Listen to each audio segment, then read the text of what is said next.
tembus, belum tembus sampai ke kementerian, tapi mudah-mudahan teman WWF mau membantu untuk menindaklanjuti sehingga nanti ada SK juga seperti masa kita tidak bisa setangguh organisasi ini WWF yang kenapa kita misalnya perlu monitoring dan ya evaluasi, karena Pemuda sepertinya Katolik, itu tidak akan jalan PKRI, kalau tidak Wanita ada Katolik Republik Indonesia, ISKA, itu kan sama orang Katolik di situ. yang kontinu Kenapa untuk tidak buat sinergisitas? Nah, ditambah lagi namanya ada forum Masyarakat Katolik Indonesia (FMKI). Nah, lalu tiba-tiba ada muncul lagi Fox Point. Nah, lalu muncul yang organisasi penyatu para udah ada kan di sana yang Patria. Nah, kalau ditolak ada yang jadi pergoma aja kalian nggak jelas buatnya kan. tahun 2017 nah, persoalan yang terjadi sekarang ini kan ini tidak duduk bersama nih, lalu mereka ini nih harus dipanggil. Ini ormas ini, organisasi masyarakat ini kan pembiayaannya bisa dapat 3 sumber. Sumber pertama itu dari pemerintah, kalau programnya jelas, dan sekarang masukkan program itu setahun sebelumnya itu sudah buat program Atau setidaknya bersinergi dengan program pemerintah. ya bersinergi itu kan artinya kita menjadi peserta, kita menjadi narasumber. Ketika Anda menjadi narasumber misalnya kan harusnya 10% menjadi miliknya ormas PMKRI. Ini tidak mewakili ini, tapi tidak pernah itu untuk jadi kasabadi. Tidak ada sinergisitasnya. Konservasi dari lintas agama tadi ini. Ada yang namanya lembaga abadi bersama yang bisa sesuai dengan porsi kegiatan. Dalam setahun sekali itu tetap harus dibuat namanya rapat kerja bersama, sinkronisasi program kerja.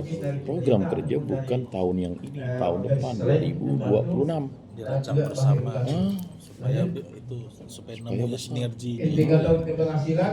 Habis itu enak. Yang pertama adalah terbentuknya komunitas lintas agama peduli lingkungan di proposal bersama. Jadi Digabung semua.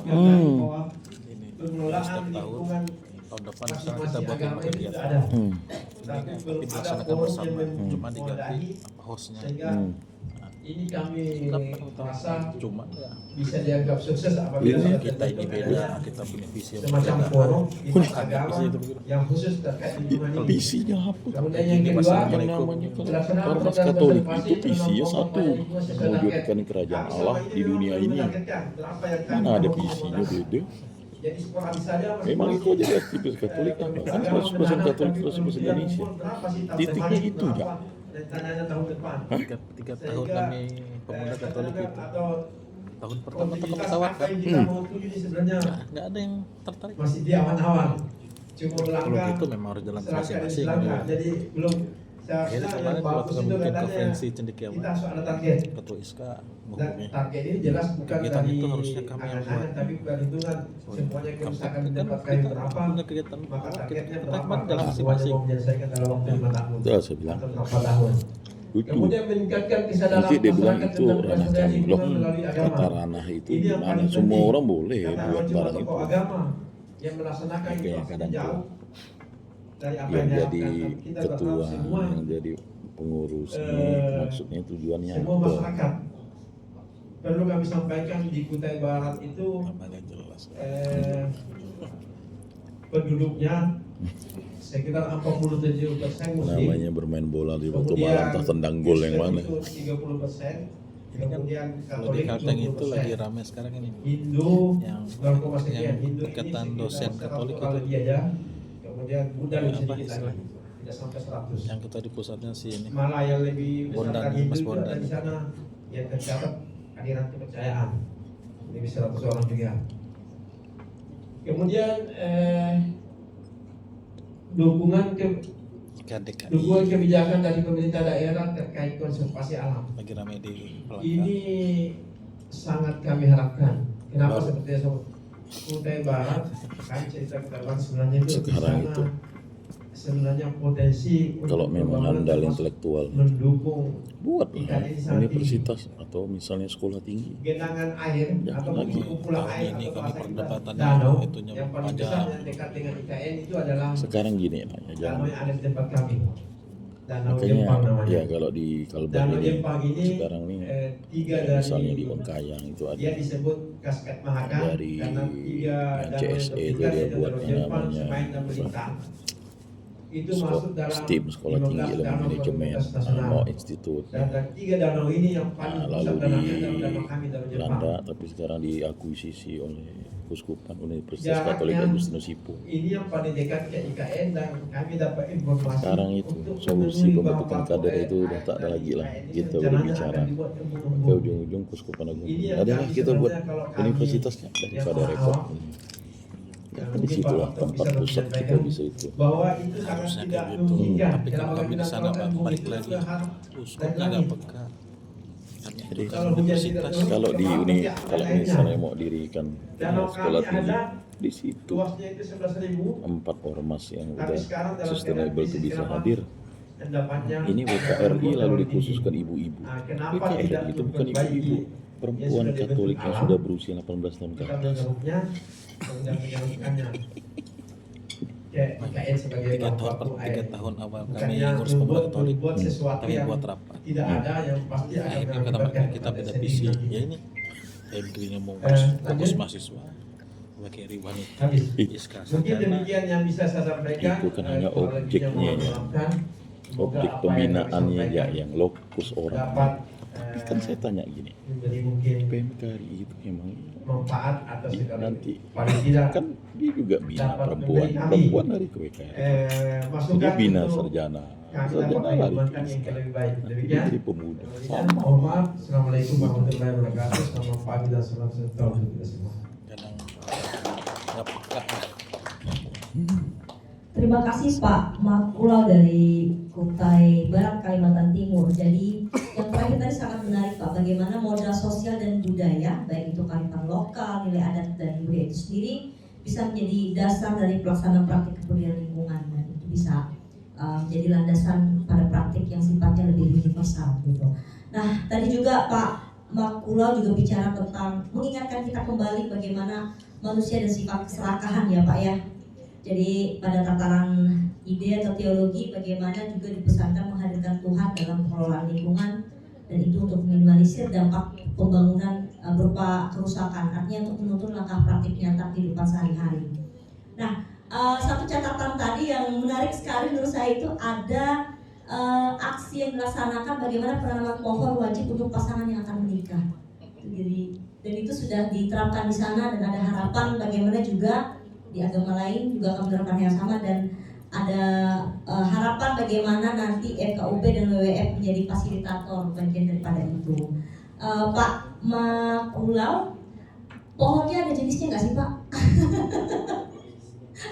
Pohon apa aja bisa jadi syarat itu. Oke. Baik, terima kasih Pak. Jadi kita akan masuk ke presentasi terakhir dari Pak Hermansyah, Ketua FKUP Nunukan. Dipersilakan Pak. Setelah ini kita akan masuk sesi tanya jawab.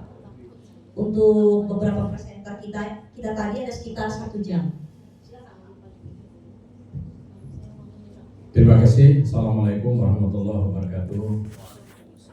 Saya minta kepada Bapak tatkala kami menyampaikan kerukunan, salam kerukunan kita sama-sama ucap rukun selama 3 kali. Itu adalah kebiasaan kami di FKUB Nunukan. Salam kerukunan. Rukun. Alhamdulillah wassyukurillah wala haula wala quwwata illa billahil aliyil azim. Saya Adi Hermansyah, Ketua FKUP Kabupaten Nunukan. Sebelum kami menyampaikan kegiatan FKUB dan apa yang telah dilakukan, kami memperkenalkan dulu Nunukan itu posisinya di mana. Jadi posisi Nunukan ini adalah suatu provinsi terbaru di Indonesia, yaitu Kalimantan Utara, dan Kalimantan Utara ini terdiri daripada 5 kabupaten, yaitu Kalimantan Nunukan, yaitu Nunukan, Kabupaten Nunukan, Kabupaten Tanah Tidung, Kabupaten Bulungan, kemudian Kota Madia Tarakan, dan Kabupaten Malinau. Baik, Nunukan, Kabupaten Nunukan itu adalah sebuah pulau yang paling utara di Kalimantan Utara. Ya, jadi Kabupaten Nunukan itu terdiri dari 32 kecamatan. Ada 5 kecamatan yang berada di daratan di Pulau Nunukan, kemudian 5 kecamatan yang berada di Pulau Sewati, dan lainnya berada di daratan Kalimantan. Kemudian kalau dulu Pak, Pulau Nunukan ini kaya dengan kayu log. Tapi alhamdulillah sekarang ini untuk mencari kayu dari papannya susah Pak. Itu dulu, ya, Nunukan kaya dengan kayu. Nah kemudian kalau Nunukan ini, Kabupaten Nunukan ini mungkin tidak sama dengan saudara-saudara kita yang sudah dipaparkan tadi. Kalau Nunukan ini penuh dengan permasalahan Pak. Kenapa? Karena Pulau Nunukan ini berbatasan dengan Malaysia, Sabah Malaysia. Jadi lalu lalangnya narkoba, lalu lalangnya para radikal. Bahkan kalau kita pernah dengar Imam Samudra itu lewat di Pulau Nunukan, teroris dulu. Ya, bahkan tertangkapnya senjata yang berada di daerah Jawa juga adalah berasal dari lewatnya Nunukan. Nah, jadi suatu ketika saya ditahan sama dari Polda, dari pusat, Mabes itu tanya masalah karena pada waktu itu ada terjadi konflik antara Filipina dengan Malaysia. Nah, itu dikhawatirkan juga adalah para teroris. Jadi boleh tanya bagaimana untuk menyikapi kondisi. Kalau saya sampaikan begini. Kalau masalah teroris, tandanya itu susah untuk kita ketahui. Karena sama, kecuali kalau misalnya teroris itu ada tanda khusus, mungkin bisa, ya kan, bisa kita ketahui. Tapi yakinlah bahwa para teroris itu, para radikal itu, kalau mau melakukan aksinya di Pulau Nunukan, sia-sia, karena gaungnya tidak terlalu besar. Dia rugi, karena itulah adalah lalu lalangnya.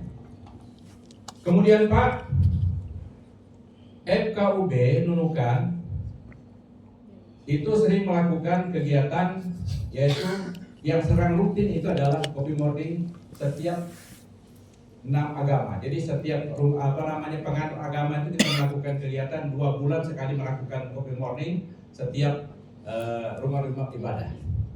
Nah, kita duduk bersama membicarakan masalah-masalah sosial, masalah apa yang terjadi. Ya, kalau ada masalah kita bahas, kalau tidak ada masalah kita minum bersama-sama. Nah, sehingga FKUB Nunukan ini karena perjalanan untuk melakukan kegiatan sosialisasi masalah pentingnya kerukunan dan lain sebagainya, apalagi kemarin pada waktu menjelang pemilu kada 2024 Pak, kami FKUB turun mengimbau kepada masyarakat untuk melakukan hak pilihnya, kemudian menghimbau masalah kerukunan 1 tahun full. Nah, sehingga pada waktu menjelang 2024 ya kita terangkan saja karena FKUB tidak ada kaitannya dengan masalah politik, ya. Nah, kemudian selain daripada kami melakukan coffee morning, kami juga melakukan kegiatan yaitu dialog antar beragama ke setiap kecamatan, kelurahan yang didampingi oleh pemerintah, dari Kesbangpol, dari Kementerian Agama, bahkan dari Kejaksaan, dari BNN. Kenapa? Nampaknya menurut Bapak kita yang ada di sana, salah satu yang bisa membantu untuk mencegahnya maraknya pengguna narkoba itu adalah FKUB. Nah, jadi FKUB ini melalui tokoh-tokoh agamanya melakukan himbauan, yang Islam melalui mimbar Jumatnya, kemudian yang Kristen melalui di gereja dan lain sebagainya. Nah, termasuk dari kejaksaan, yaitu masalah aliran sesat, ya, masalah aliran sesat. Kemudian, kalau tadi Bapak yang dari Kutai Barat mengatakan kantor FKB. Memang kalau kami Pak dulu FKB itu 3 kantor. Jadi 1 kantor di Kementerian Agama. Kalau Kesbangpol dipakai, kami pindah ke Kementerian Agama. Kalau misalnya Kementerian Agama dipakai, kami pindah ke Kesbangpol. Yang terakhir, yang ketiga adalah di rumah saya.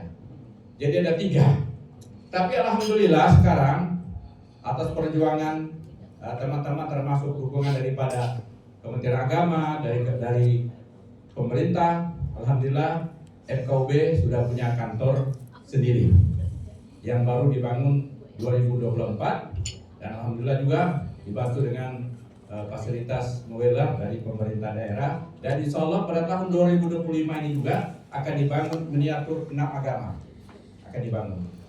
Nah, itu. Sekarang permasalahan yang dihadapi oleh FKUB. Sebagaimana Jadi tadi, dari bahwa semua ini bukan itu yang adalah sinergis sebuah apa? PMKRI sinergisnya dengan Jadi Pemuda kalau Katolik. Bapak nanti Ada 2 ini menemukan, aja. mungkin 2 pulau itu. yang paling Karena orang itu hebat itu indah itu adalah Nunukan. Kenapa? Karena hampir sebuah di ada sesat. pantai Pulau Nunukan itu dikelilingi oleh rumput laut. Dikelilingi oleh rumput laut.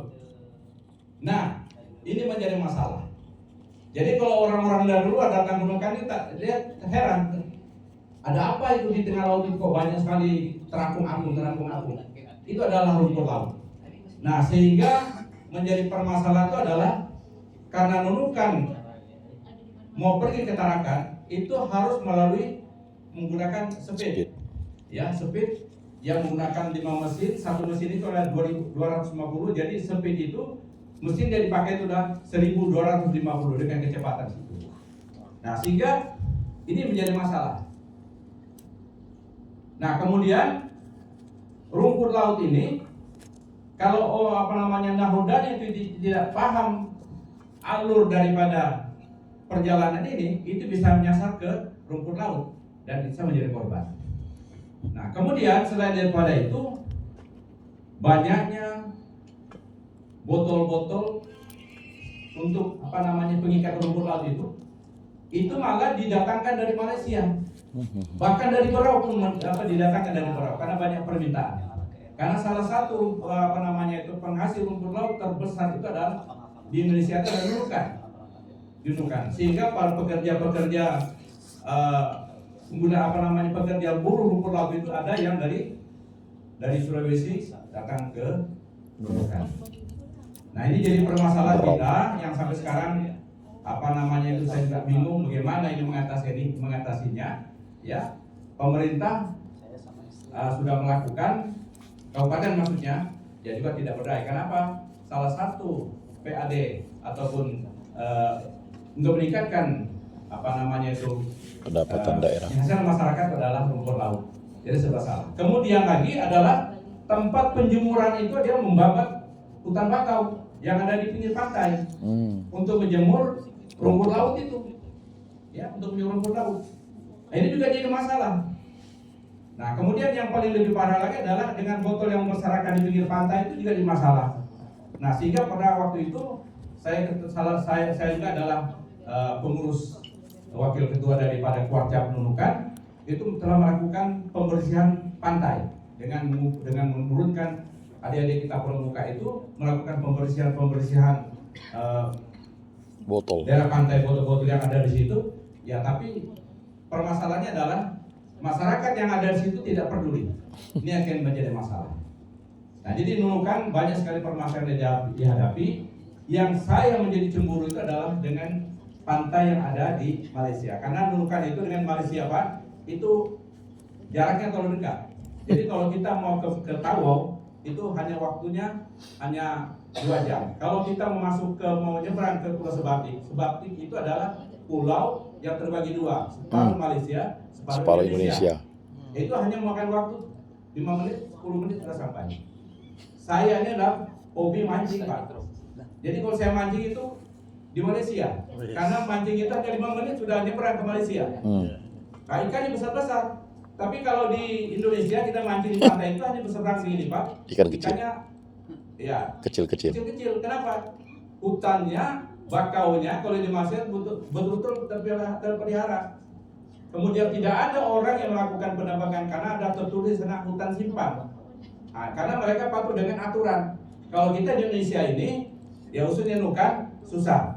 Jadi kalau saya mengambil kesimpulan Orang Malaysia, dalam lambangnya permasalahan atau ada Indonesia. lingkungan ini adalah harus pertama adalah pemerintah harus turun. Kalau kabupaten barangkali pemerintah kabupaten tidak mempan, maka mungkin provinsi dan pusat harus turun. Karena mungkin mereka harus melihat kondisi-kondisi yang ada di daerah perbatasan. Ini menjadi masalah kita. Nah, kemudian sehingga pada waktu itu Gubernur datang adakan diskusi sama kita. Saya meminta kepada Pak Gubernur agar melakukan komemoring lah begitu, mengumpul semua tokoh-tokoh masyarakat, tokoh-tokoh agama, lintas agama sekabupaten provinsi Kalimantan Timur untuk duduk bersama dengan gubernur. Itu maksudnya adalah untuk sengaja melempar umpan supaya suara dari masyarakat bawah ini bisa tersalurkan. Kenapa? Kalau dari pemerintah ke pemerintah barangkali hanya laporannya baik-baik saja. Tapi kalau misalnya dari bawah dan tokoh agama menyampaikan, ya itu kalau tokoh agama itu kan dia tidak ada filter. Apa dia lihat itu yang disampaikan. Itu yang maksud kita begitu. Jadi kita ini di Indonesia terutama Nukan itu agak sulit, Pak. Di kawasan utara pantai Bakau itu ada tertulis dilarang melakukan penebangan. Tapi tetap mereka melakukan penebangan. Kenapa? Karena mereka mengatakan bahwa menangnya bupati itu adalah saya adalah tim suksesnya. Ini jadi masalah kita. Jadi harusnya dari pusat, dari provinsi dan pusat harus turun. Nah, kemudian masalah lingkungan tadi, kami juga insya Allah pada tahun 2025 ini mungkin bulan 45 juga akan melakukan sosialisasi daerah pantai, yaitu daerah yang tadi saya sebutkan dari banyaknya botol-botol berserakan, kemudian banyak penebangan hutan mangrove. Nah, ini karena kami akan lakukan kegiatan, mengumpul masyarakat yang di situ, kita menghimbau pentingnya menjaga lingkungan, ya, untuk melestarikan kembali. Nah, kalau kita di Pramuka, Pak, itu saya sampaikan untuk melakukan penanaman, jangan pikir buahnya, tapi bagaimana kita menyelamatkan bumi, yaitu termasuk untuk penyimpan air. Mungkin itu saja, Pak, yang kami sampaikan. Terima kasih. Assalamualaikum warahmatullahi wabarakatuh. Salam kerukunan. Rukun. Oke, terima kasih Pak Hermansyah, Ketua FKUB Nunukan sekaligus presenter penutup pada sesi presentasi kita. Menarik sekali berbicara bagaimana kondisi kontekstual di Kabupaten Nunukan ya Pak, karena isu sosialnya berkaitan dengan lingkungan dan juga persoalan politik. Itu karena dia punya posisi berbatasan dengan Malaysia. Hubungan politik dan sosial itu sangat berkaitan sekarang. Lalu ujung-ujungnya keamanan. Dan juga persoalan ini persoalan sebenarnya. rumput yang berasal dari luar provinsi ya, Lingkungan, Pak. politik, Jadi ekonomi, ternyata sosial itu jadinya budaya. rumit dan kompleks. Oke, Saling mendukung, tapi saling tadi ada menjatuhkan beberapa juga. aksi yang sudah dilakukan ya Pak ya di Kabupaten Nunukan, di Coffee Morning, ceramah khutbah, di rumah ibadah masing-masing agama terkait dengan bagaimana menjaga lingkungan fisik dan lingkungan sosial itu sendiri. Lalu kemudian 1 tahun sekali diadakan jalan sehat, aksi kebersihan lingkungan dan pungutan sampah. Jadi harapannya ada tindakan atau kebijakan yang dilakukan provinsi dan pusat untuk melihat masalah perbatasan di Kabupaten Nunukan Indonesia Kebijakan terkait dengan lingkungan sosial dan polisi juga bukan pada politik. lembaga Baik, kita pemerintahnya, beri tapi aplaus dulu kepada untuk Pak Hermansyah kepentingan. dan juga untuk presenter sebelumnya. Marilah kita akan jaga masuk kebersihan. sesi Memang nggak tanya dijaga jawab dengan kebersihan. dua presenter. Kita ada waktu 11.15 hingga 12 lewat 12 Tong menit. sampah tak disediakan. 12 lewat 15 agar 1 jam penuh ada sesi tanya jawab sebelum kita masuk pembagian Tadi 3 pembalut, kelompok nanti dipandu oleh fasilitator. Baik,